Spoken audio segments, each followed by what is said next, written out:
Belajar matematika asik dan kreatif bersama Apik. Korespondensi satu-satu. Gimana caranya ya? Ternyata kalau yang bawah ini AB ke 12 ini ada dua cara. Dua cara. Korespondensi satu-satu. Caranya itu gimana? Paman Apik udah jelaskan yaitu A ke 1, B ke 2. Ini cara ke 1. Begitu ya.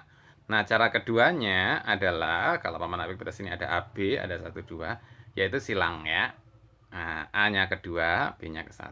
Jadi ada dua cara korespondensi satu-satu. Nah, kemudian kalau ABC ke 1, 2, 3, ini ada 6 cara. Sudah dibahas Paman Apik ya caranya, yaitu sebenarnya tinggal 3 kali 2. Kok bisa 6 cara itu gimana, Paman? Oke, ini kalau mau kita tulis, boleh juga. Pertama, A-nya itu bisa ke 1, B-nya itu bisa ke 2, C-nya bisa ke 3. Begitu kan? Nah, yang kedua, kalau mau bikin lagi, misalkan A, B, C. 1, 2, 3. Nah, yang kalau Paman Apik bikin lagi, kayaknya cara kedua, yang atas dulu ya, A-nya pindah ke 2, misalnya gitu. B-nya pindah ke 1. Kemudian C-nya tetap ke 3. Ini dua cara. Oke. Kemudian Paman Apik bikin lagi cara yang ketiga, misalnya A-nya turun ke 3. A-nya ini turun ke 3. Begitu.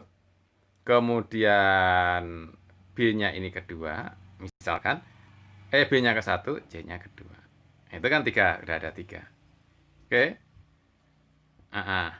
Nah, kemudian bisa ditulis lagi. Ketika A-nya ke 1 ini, nah B-nya bisa ke 3. Gitu kan? Nah, itu cara keempat berarti kan? Oke. Nah, kemudian bisa dicari lagi ya. Nanti akan ada 6. Oke ya. Coba lengkap nggak ya kita? Coba bisa lengkap nggak ya? Ini masih 4 ya. Kemudian kalau A-nya kedua. Paman Apik ganti warna nih. A-nya misalnya kedua. B-nya ke 3. Tuh kan? C-nya ke 1. Nah, ini udah cara 5 kan? Nah, cara 6 gimana? Silahkan dicari. Gitu ya. Itu bisa ada 6 cara. Nah, kalau cara yang lebih mudah gimana? Cara yang lebih mudah sebenarnya kita bisa pakai logika. Yaitu bahwa yang pertama, ketika A kita masang, itu ada 3 kemungkinan. A ke 1, A kedua, A ketiga. Jadi ada 3 cara. Untuk A-nya. Misalkan A-nya sudah milih ke A. Ke 1. A-nya milih ke 1 misalnya. Misalnya A-nya sudah milih ke 1. Maka B itu tinggal 2. Yaitu B-nya bisa kedua, bisa B-nya ketiga. Gitu ya. Jadi B itu punya 2 pilihan. Misalnya B-nya milih ke 2. Berarti ada 2. Nah, C-nya sisa kan? Ya tinggal 1. Yaitu hanya ke 3 saja. Kali 1. Maka ada 6. Begitu ya.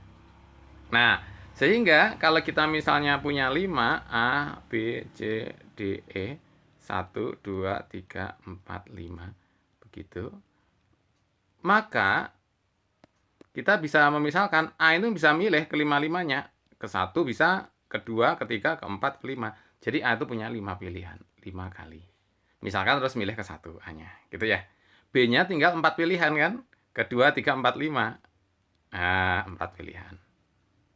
Begitu seterusnya. C-nya nanti tinggal 3 pilihan. D-nya tinggal 2 pilihan. Dan E-nya tinggal 1 pilihan. Boleh nggak dihitung. Jadi ini sama dengan kayak 5 faktorial. 5 kali 4 kali 3 kali 2. Berapa jawabannya? Yang sudah tahu silahkan tulis di komen bawah ini. Belajar matematika asik dan kreatif bersama Apik. Silahkan like, subscribe, dan share. Terima kasih.